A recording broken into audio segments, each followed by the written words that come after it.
तो कैसे हैं आप लोग। सतीश चंद्रा की एक और वीडियो में आपका स्वागत है। चैप्टर नंबर 11 चल रहा है, cultural development in India chapter का नाम है। यहाँ पे religious ideas and beliefs, Sufi movement और दो सिलसिला के बारे में बात करेंगे सूफी मूवमेंट के अंदर, एक तो चिश्ती सिलसिला और एक तो सोहरावार्दी सिलसिला। ठीक है भाई, तो इसकी शुरुआत करते हैं। ये तीन चीज़ें हम लोग यहाँ पे डिस्कस करने वाले हैं। अब अगर दिल्ली सल्तनत के एंट्री की बात की जाए, मतलब कुल मिला के टर्क्स की एंट्री की बात की जाए, इन टर्क्स ने ही दिल्ली सल्तनत की स्थापना की। बट इस्लाम इंडिया में इससे पहले ही आ चुका था। ऐसा नहीं है कि ये टर्क्स दिल्ली सल्तनत वाले लेके आए हैं। Islam came into in India in 8th century.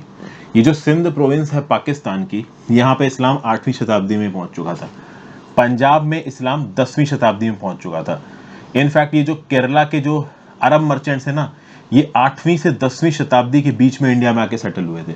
अब एग्जैक्ट डेट तो देखिए, इन सब चीज़ों की डिसाइड नहीं की जा सकती। कभी कोई अरब मर्चेंट आया, उसके दिन बाद कुछ कोई और अरब मर्चेंट आया, तो धीरे धीरे करके इनकी कॉलोनीज आई। और आपको पता होना चाहिए कि इंडिया के अंदर जो हिंदू किंगडम्स थे ना, इन्होंने बड़े खुले हाथ से इन अरब मर्चेंट्स का स्वागत किया। रीज़न क्या था? रीज़न बहुत सिंपल था। ये अरब मर्चेंट्स ट्रेड करते थे और ट्रेड से आता है पैसा, और पैसे को कोई भी बुरा नहीं, मतलब पैसा किसी को भी बुरा नहीं लगता है। इसलिए सबने खुले दिल से इन अरब मर्चेंट्स का स्वागत किया। फिर अरब ट्रेवलर्स के साथ साथ सूफी सेंट्स भी इंडिया के अलग अलग हिस्सों में आके सेटल हो रहे थे। सूफी सेंट से भी किसी को प्रॉब्लम नहीं हुई, क्योंकि ये सूफी सेंट किसी प्रकार की पॉलिटिकल आइडियोलॉजी को तो प्रोपोगेट करते नहीं थे। वो लोगों के लिए काम करते थे, लोगों के साथ घुलते मिलते थे। तो इन सूफी सेंट्स के आने से भी ज़्यादा राजाओं को, हिंदी राजाओं को प्रॉब्लम हुई नहीं। अल बरूनी नाम का जो ऑथर है ना, इसकी जो किताब है किताब उल हिंद, और भी जो इसकी राइटिंग्स है, इसमें इसने बताया है the learn section in West Asia about Hindu ideas and beliefs. मतलब कि वेस्ट एशिया में जो लर्न सेक्शंस थे, और आपको पता है कि वेस्ट एशिया में बहुत पहले ही इस्लामिक साम्राज्य स्थापित हो चुका था। लेकिन ये जो वेस्ट एशिया का इस्लामिक साम्राज्य, आप बोलोगे वेस्ट एशिया में क्या क्या आता है, तो वेस्ट एशिया में आपका ये जो पूरे के पूरे गल्फ स्टेट्स हैं, वो आपके वेस्ट एशिया में आ जाएंगे। इराक आ जाएगा आपके वेस्ट एशिया में, उसके आसपास का जो इलाका है वो वेस्ट एशिया में आ जाएगा। ठीक है, तो ओवरऑल वेस्ट एशिया में जो इस्लामिक सभ्यता थी, वो हिंदू आइडियाज और बिलीव्स को धीरे धीरे अडॉप्ट कर रही थी। तो ऐसा नहीं था कि जैसे कि उस समय का जो इंडियन सब कॉन्टिनेंट था, उसमें इंडिया पाकिस्तान सब आते थे। आज की डेट में तो पाकिस्तान में हिंदू धर्म जैसा कुछ बचा नहीं है, सब कुछ खत्म कर दिया गया है। लेकिन उस टाइम पे पाकिस्तान में, कुछ हद तक अफगानिस्तान में बहुत से हिंदू आइडियल्स प्रोपोगेट होते थे। ना केवल हिंदू आइडियल्स, बहुत सारे बुद्धिस्ट और जैन आइडियल्स भी प्रोपोगेट होते थे।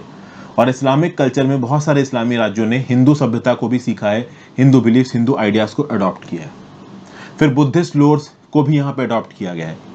जो हिंदू और बुद्धिस्ट के एस्ट्रोनॉमी और मेडिसिन के टेक्स्ट थे, इनको अरेबिक में ट्रांसलेट किया गया। देखिए, अरेबिक कल्चर इतना रिच कल्चर है ना, इसने हर कल्चर की अच्छी चीज को अडॉप्ट किया है।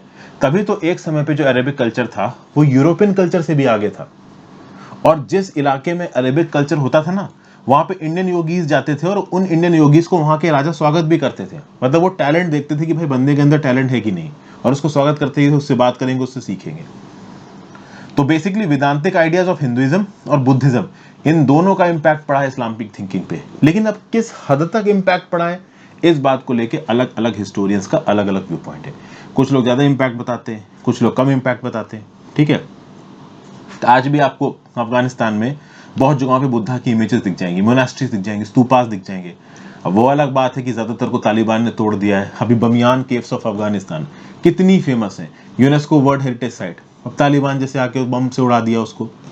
तो कुल मिला के एक समय पर अफगानिस्तान में बुद्धिज्म और हिंदुइज्म दोनों की फिलॉसफी काफी प्रिडोमिनेंट थी।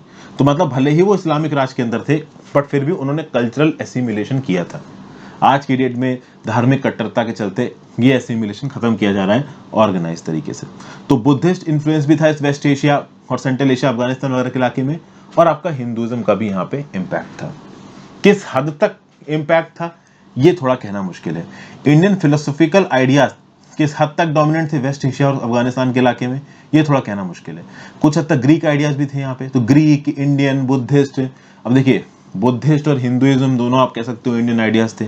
ग्रीक फिलोसफी इंडिया में भी काफी हद तक डोमिनेंट हो गई थी जब से आपका मौर्यों का राज रहा इंडिया के अंदर।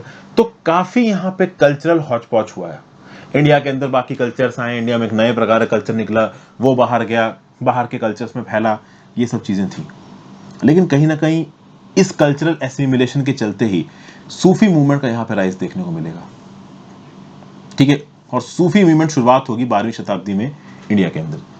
वैसे तो मैं आपको बता दूं कि ज्यादातर जो सूफी संत थे वो थे मुस्लिम, लेकिन इनके मुस्लिम और हिंदू दोनों फॉलोअर्स थे। जी हाँ, सूफी संतों को हिंदूज भी मानते थे और सूफी संतों को मुस्लिम्स भी मानते थे। इनफैक्ट जब आप हिंदी लिटरेचर पढ़ोगे ना, तो हिंदी लिटरेचर में सूफी काव्य धारा को बहुत इंपॉर्टेंस दी गई है। तो हिंदी लिटरेचर को अगर हिंदुइज्म के साथ ही जोड़ा जाता तो कभी भी सूफी काव्य धारा को नहीं जोड़ा जाता। बट कि सूफी काव्य धारा मुस्लिमों द्वारा लिखी गई है, लेकिन तब भी उसको बहुत इंपॉर्टेंस दी गई है हिंदी लिटरेचर में, because it was a very rich movement. ठीक है, तो सूफी मूवमेंट ने हिंदूज को, मुस्लिम्स को बहुत हद तक इम्पैक्ट किया। डेफिनेटली ये जो सूफी मूवमेंट के साथ एसोसिएटेड ये जो आपके सूफी संत थे इंडिया के अंदर आते थे, वो मुस्लिम्स को भी इक्वली मानते थे, हिंदू को भी इक्वली मानते थे, लेकिन वो फॉलो इस्लाम धर्म को ही करते थे। देखिए यहाँ पे क्या लिखा हुआ है।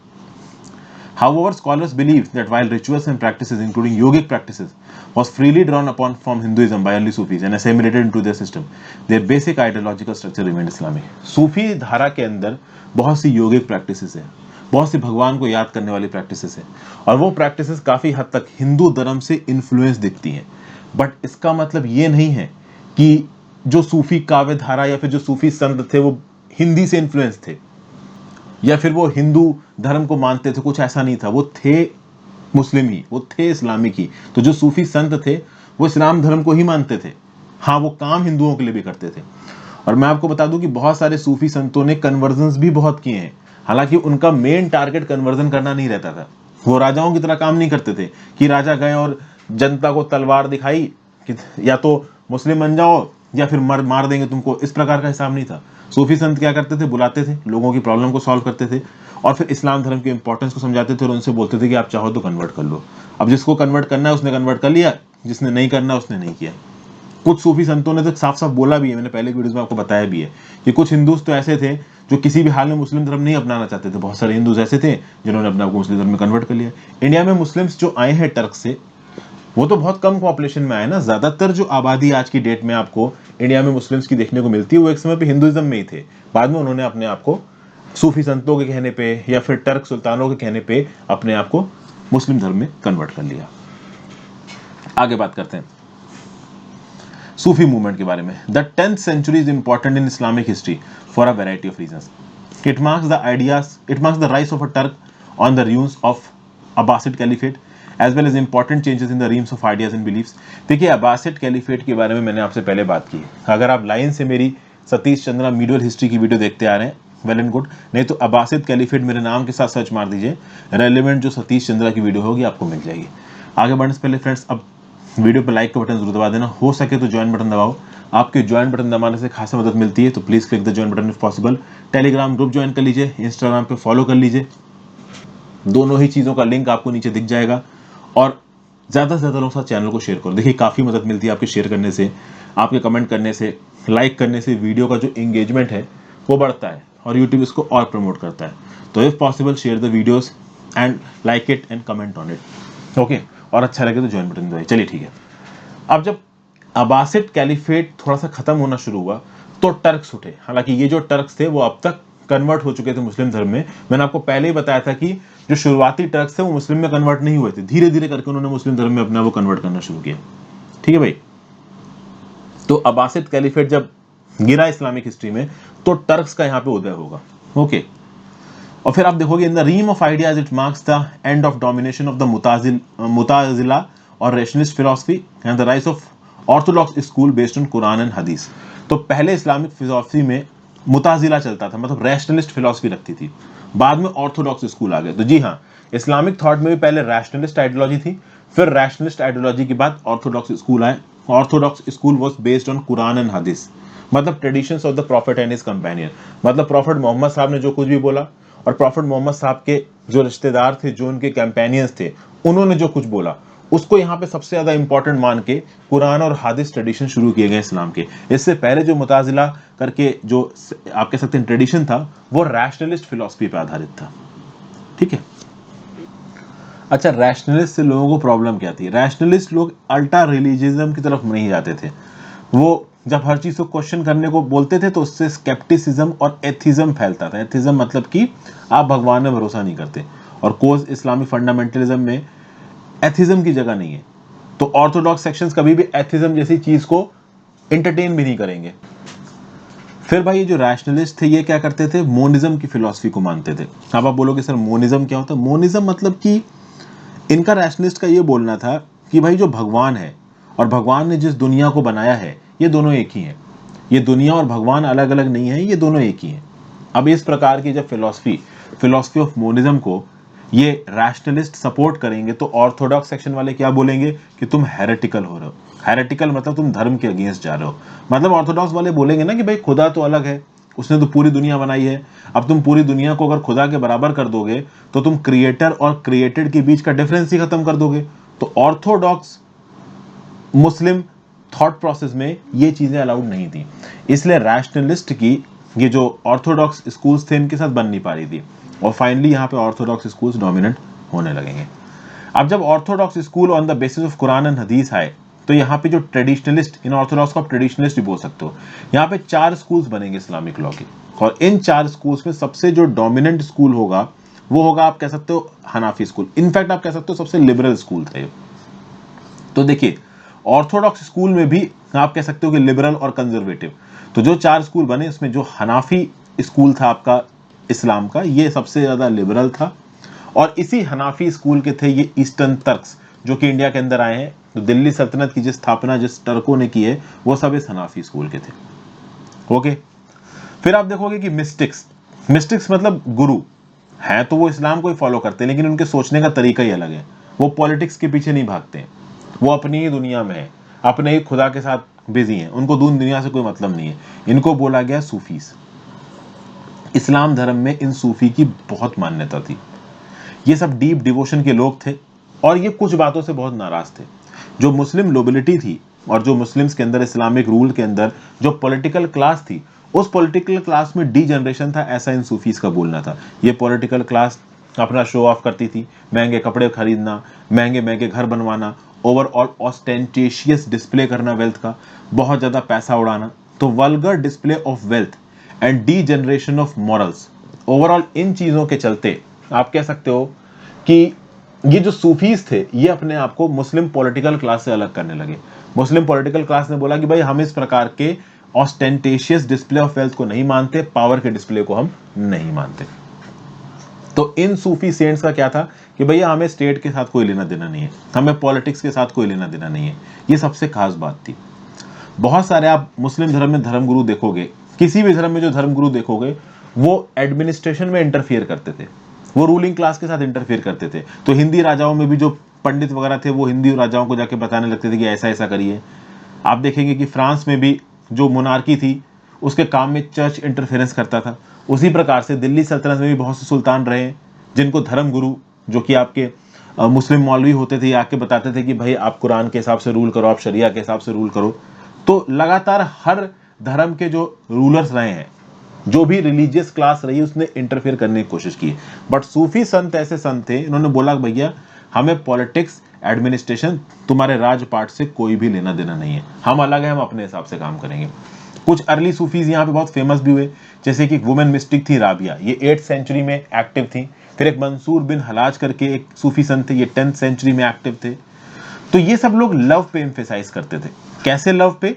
तो भगवान और इंडिविजुअल सोल, मतलब भगवान और भक्त का लव। तो भगवान और भक्त के बीच में जो लव है, जो डिवोशनल बॉन्ड है, इस पे फोकस करते थे। और आपको पता होना चाहिए कि जो हिंदी लिटरेचर की जो भक्ति काल है, इस भक्ति काल में राम भक्ति काव्य धारा, कृष्ण भक्ति काव्य धारा, इनफैक्ट कृष्ण भक्ति काव्य धारा में तो भगवान और शिष्य के बीच के प्यारी को तो दिखाया गया है। सूरदास इन सब ने किसके ऊपर लिखी है? भगवान के साथ प्यार के ऊपर ही चीजें लिख रखी हैं। हालांकि ये मुस्लिम धर्म में मंसूर बिन हलाज ने जब एक लिमिट से ज्यादा लव के एलिमेंट को दिखाया भगवान और भक्त के बीच में, तो भाई उनकी अप्रोच को पैंथेस्टिक समझा गया, ऑर्थोडॉक्स एलिमेंट्स के साथ वो कॉन्फ्लिक्ट में आ गए और मंसूर को यहाँ पे हेरेसी के लिए, मतलब भगवान के अगेंस्ट जाने के लिए एग्जीक्यूट भी कर दिया गया। तो मतलब एक लिमिट से ज्यादा जब उन्होंने भगवान और भक्त के बीच में प्यार दिखाया तो इस बात के लिए उनको मार दिया गया। यहाँ पे पैंथेस्टिक अप्रोच का मतलब क्या है? पैंथेस्टिक अप्रोच एक ऐसी डॉक्ट्रिन है जहां पे गॉड को forces and laws of universe के साथ कंपेयर किया गया है। मतलब वर्शिप ऑफ ऑल गॉड्स, अलग अलग क्रीड्स, अलग अलग कल्ट्स, अलग अलग लोगों के भगवान की बराबरी से पूजा करना, हर भगवान की पूजा करना। अब इस प्रकार की पैंथेइस्टिक फिलॉसफी को जब मंसूर हलाज फैलाएंगे तो जो ऑर्थोडॉक्स मुस्लिम सेक्शंस हैं ये इनको मार देंगे, कहेंगे तुम जीने लायक नहीं हो, तुम भगवान के अगेंस्ट बोल रहे हो। ओके, लेकिन उसके बाद भी फिर भाई यहाँ पे एक सूफी संत आए, अल गजली साहब। ठीक है, अल गजली 1112 एडी में एक्टिव थे। अब इन्होंने क्या किया कि जो ऑर्थोडॉक्स एलिमेंट थे, देखिए he is venerated by both the orthodox elements in Sufis. Orthodox school of जो इस्लामिक थॉट थे वो भी अल गजली को मानते थे, सूफी भी यहाँ पे अल गजली को मानते थे, और मिस्टिसिज्म को इस्लामिक ऑर्थोडॉक्सी के साथ मिला के यहाँ पे ओवरऑल एक मिडिल ग्राउंड प्रेजेंट करने की कोशिश की। देखिए अल गजली साहब ने यहाँ पे देखिए, एक तो सूफिज्म, ये सूफिज्म अपने आप को पॉलिटिक्स के साथ एसोसिएट नहीं करता था। ठीक है, इस्लामिक ऑर्थोडॉक्सी आप कह सकते हो कि पॉलिटिशियंस जो भी थे, जो भी राजे रजवाड़े थे, मतलब जो सुल्तान थे, मुस्लिम सुल्तान, उनके अंदर इस्लामिक ऑर्थोडॉक्सी थी। शुरुआती सूफी संत रैशनलिस्ट थे, लेकिन वो रैशनलिस्ट से ऑर्थोडॉक्स थोड़े थोड़े हो रहे थे, रीजन बीइंग की पॉलिटिशियंस के साथ, मुस्लिम सुल्तानों के साथ अच्छी नहीं बन रही थी। तो अल गजली ने यहाँ पे एक बीच का रास्ता निकालने की कोशिश की, और उसने एक बीच का रास्ता निकाला भी, लेकिन इससे रेशनलिस्ट फिलॉसफी को धक्का लगा।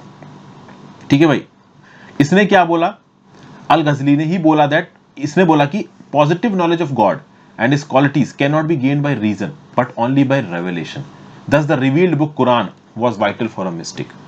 मतलब क्या है कि भैया अगर नॉलेज चाहिए आपको, पॉजिटिव नॉलेज चाहिए भगवान की, ठीक है ना, और उसकी क्वालिटीज की, तो आप रीजन के बेसिस पे पॉजिटिव नॉलेज नहीं ले सकते, आप केवल रेवलेशन के बेसिस पे ले सकते हो। मतलब कि अगर आपके सामने कोई सवाल आता है तो उस सवाल को आप पूछो, अपने लॉजिक के हिसाब से डेसिफर करो, ये नहीं चल पाएगा। आपको कोई ज्ञान दे रहा है, रेवलेशन दे रहा है, कोई कुछ बता रहा है, तो वो बताई हुई चीज को आप वैसे ही अडॉप्ट करो, उसमें ज्यादा खुंच पिंच सवाल मत पूछो। आप अगर आप सवाल पूछोगे तो फिर आप रीजनिंग की तरफ जाओगे, रीजनिंग की तरफ जाओगे तो आप रैशनलिस्ट हो जाओगे। और चूंकि यहाँ पे अल गजली मिस्टिक और ऑर्थोडॉक्स सेक्शन को मिलाने की कोशिश कर रहा था, तो उस कोशिश में रैशनलिस्ट सेक्शन की जो आप कह सकते हैं रीजनिंग वाली चीज थी, उसको कमजोर किया यहाँ पे अल गजली साहब ने। बट ओवरऑल इस्लाम को स्ट्रॉन्ग करने के लिए ये एक अच्छा स्टेप था, क्योंकि ऑर्थोडॉक्स सेक्शंस काफी डोमिनेंट थे और जो सूफी संत थे वो भी बहुत इंपॉर्टेंट थे। तो उन दोनों को मिला के कोई एक मिडिल ग्राउंड ढूंढना था, वो यहाँ पे अल गजली ने ढूंढा। अब यहाँ पे आप देखोगे कि जो भी सूफी संतों की आप कह सकते हैं, जो भी आप कह सकते हो कि पद पाठी आगे चली, उसमें 12 ऑर्डर्स और 12 सिलसिला बन के आ गया है। ठीक है, एक सिलसिला का लीडर हुआ करता था एक प्रोमिनेंट मिस्टिक, जो कि खानका, एक हॉस्पिस में रहता था। खानका मतलब उनके रहने की जगह, एक कम्युनिटी लिविंग टाइप की जगह, जहाँ पे उस सूफी संत और उसके जितने भी शिष्य थे, जो उसके खास लोग थे, वो साथ में रहते थे। ओके, और इसी खानका हॉस्पिस में बहुत सारे लोग अपनी अलग अलग परेशानियां लेके आते थे और सूफी संतों से मिलते थे। फिर देखिए क्या लिखा था, टीचर बिटवीन टीचर और पीर एंड हिज डिसिपल्स और मुरीद्स was a vital part of Sufi system. तो पीर को यहाँ पे टीचर बोला गया है और डिसिपल स्टूडेंट को यहाँ पे मुरीद बोला गया है। तो मुरीद और पीर की जो प्रथा है सूफी सिस्टम में, ये बहुत इंपॉर्टेंट है। और जब भी पीर जाता था ना, मरने वाला होता था, उसका अंतिम समय आता था, तो वो किसी ना किसी सक्सेसर को अपॉइंट करके जाता था, एक वली अपॉइंट करके जाता था, जो कि उस पीर के बाद उस खानका का हेड बनेगा। ठीक है, तो आप ये कह सकते हो कि ओवरऑल सूफी संतों की जो प्रथा थी वो यहाँ पे शुरू हो रही थी। अब ये जो सूफी संतों का मोनास्टिक ऑर्गेनाइजेशन था, मोनास्टिक मतलब उनका जो खानका था वो एक प्रकार की मोनास्ट्री थी, वहां पे सूफी संत और उनके जो भी मुरीद हैं वो रह रहे हैं और लोग उनसे अपनी मदद मांगने के लिए आ रहे हैं और वहां पे मदद दी जाती थी। अब इन मोनास्टिक ऑर्गेनाइजेशन में सूफी संतों के बीच में कुछ प्रैक्टिसेस थी, जैसे कि penance, fasting, holding the breath. अब आपको पता है कि योगा में फास्ट करना, ब्रेथ, सांस को रोक के फिर छोड़ना, इस प्रकार की जो चीजें होती हैं वो योगिक प्रैक्टिसेस में भी थी। तो हिंदू योगिक इन्फ्लुएंस और बुद्धिस्ट प्रैक्टिसेस का साफ साफ इन्फ्लुएंस यहाँ पे सूफियों पे नजर आ रहा है। हालांकि बहुत सारे लोगों ने ऐसा बोला है कि ये जो प्रैक्टिसेस हैं, जो कि सूफी संतों के द्वारा फॉलो की जाती हैं, ये उनकी खुद की है, उनकी खुद की इंडिजीनियस है। बहुत सारे स्टूडेंट्स का ये बोलना है कि नहीं भाई, हिंदू और बुद्धिस्ट प्रैक्टिसेस और रिचुअल्स को इन सूफी संतों ने अडॉप्ट किया है। तो अब यहाँ पे एक क्लैश आ जाता है स्टूडेंट्स के बीच में। बहुत सारे स्टूडेंट्स बोलते हैं कि नहीं भाई, सूफी संत में ये प्रथाएं हिंदू और बुद्धिस्ट कल्चर की वजह से गई हैं। बहुत सारे स्टूडेंट्स बोलते हैं कि नहीं भाई, सूफी संतों के बीच में जो प्रथा थी ये इंडिजीनियस थी, उनकी खुद की थी। जो लोग बोलते हैं कि भाई हिंदू प्रैक्टिसेस अडॉप्ट की यहाँ पे सूफी संतों ने, वो क्या एग्जाम्पल देते हैं कि भाई जो योगीज थे वो लगातार वेस्ट एशिया में जाते थे और वेस्ट एशिया में जो इस्लामिक कल्चर था वो इन योगियों से सीखता था।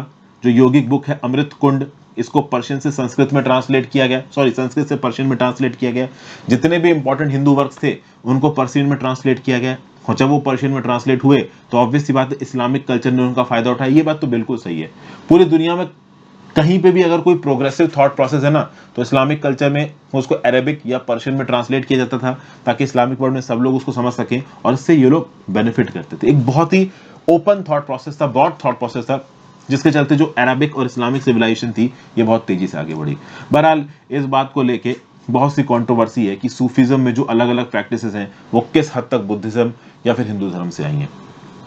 ओके, जो सूफी सेंट्स हैं और जो और मॉडर्न थिंकर्स हैं उनका बोलना है कि भाई सूफीज जिस प्रकार की भी प्रैक्टिसेस को अडॉप्ट करते थे वो सब कुरान में लिखा हुआ है। बहुत सारे बाकी हिस्टोरियंस का बोलना है कि नहीं भाई, हिंदू योगिक प्रैक्टिसेस और यहाँ पे बुद्धिस्ट प्रैक्टिसेस को अडॉप्ट किया गया। अब ये एक डिस्प्यूट की बात है।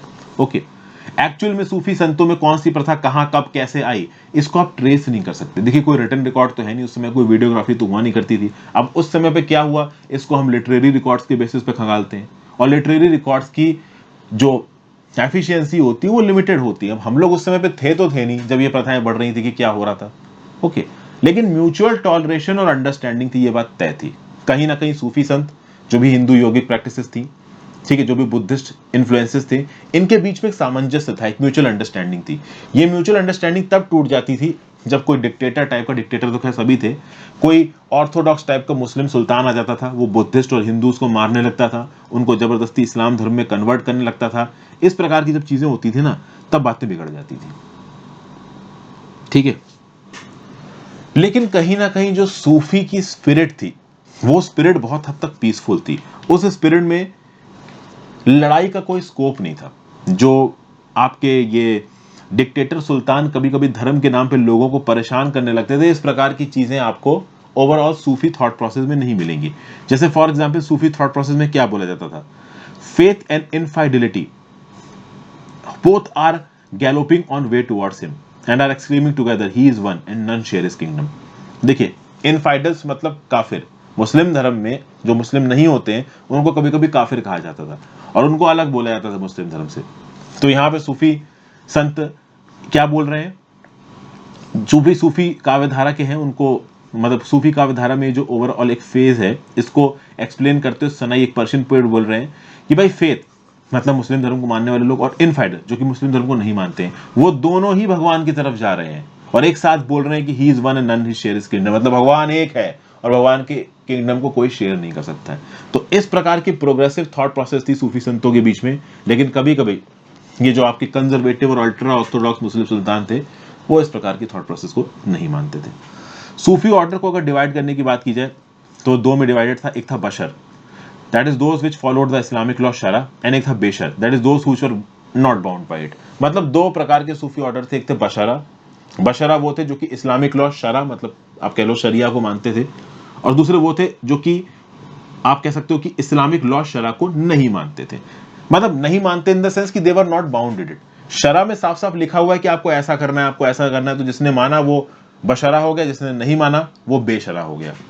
तो बशरा मतलब BASHARA मतलब इस्लामिक लॉ को फॉलो किया, बेशरा मतलब BESHARA जिसने इस्लामिक लॉ को फॉलो नहीं किया। अच्छा, इस्लामिक लॉ को फॉलो नहीं किया इसका मतलब ये नहीं कि उसको वायलेट किया, बस जो स्ट्रिक्ट इस्लामिक प्रैक्टिसेस लिखी हुई थी उनको नहीं माना। ओके, उन्होंने इस्लाम के अगेंस्ट कुछ नहीं कहा, इस्लामिक लॉ इस्लामिक कोड में जो लिखा हुआ था उसको आंख बंद करके उन्होंने फॉलो नहीं किया। ठीक है भाई, अब ये दोनों ही प्रकार के सूफी ऑर्डर्स इंडिया में एग्जिस्टेंट थे, बशरा भी बेशरा भी। ओके, इनमें से आप देखोगे कि कुछ सेंट्स बहुत ज्यादा फेमस होंगे और ये जो सेंट्स फेमस होंगे इनको हिंदूज और मुस्लिम्स दोनों ही इज्जत देंगे। यहां पे अब हम दो सिलसिला की बात करेंगे, एक है आपका चिश्ती सिलसिला और एक है आपका सुहारवर्दी सिलसिला। चिश्ती सिलसिला और सुहारवर्दी सिलसिला, इसके बारे में मैंने पहले भी अपनी मीडियल हिस्ट्री की वीडियोस में बात की है बहुत बार। मैंने देखिए मैं बहुत लंबे समय से वीडियो पढ़ा रहा हूँ, तो जिसने मेरे लंबे समय से वीडियोस देखी उनको पता होगा। नेक्स्ट वीडियो में मैं आपको बहुत डिटेल में चिश्ती सिलसिला और सुहरवर्दी सिलसिला के बारे में बताऊंगा। और आज भी इन सूफी संतों के नाम याद किए जाते हैं। आज जब मैं नाम आपको बताऊंगा तो आप नाम ऑटोमेटिकली पहचान जाएंगे। ओवरऑल बहुत फेमस कुछ दरगाह हैं आज की डेट में इंडिया में जो कि इन्हीं सूफी संतों के नाम पे हैं। तो thank you for watching friends. अगर आपको वीडियो पसंद आई तो लाइक और शेयर किए बिना मत जाइएगा। ज़्यादा से ज़्यादा लोगों के साथ इस वीडियो को शेयर करें, कमेंट करके एंगेजमेंट बढ़ाएं, लाइक कर दीजिए, एंगेजमेंट बढ़ने से वीडियो को यूट्यूब और अपनी एल्गोरिदम में प्रमोट कर सकता है, और हो सके तो ज्वाइन बटन दबा के हेल्प करें, उससे खासा मदद मिलती है। ध्यान रखिए अपना। Have a great day. Good bye.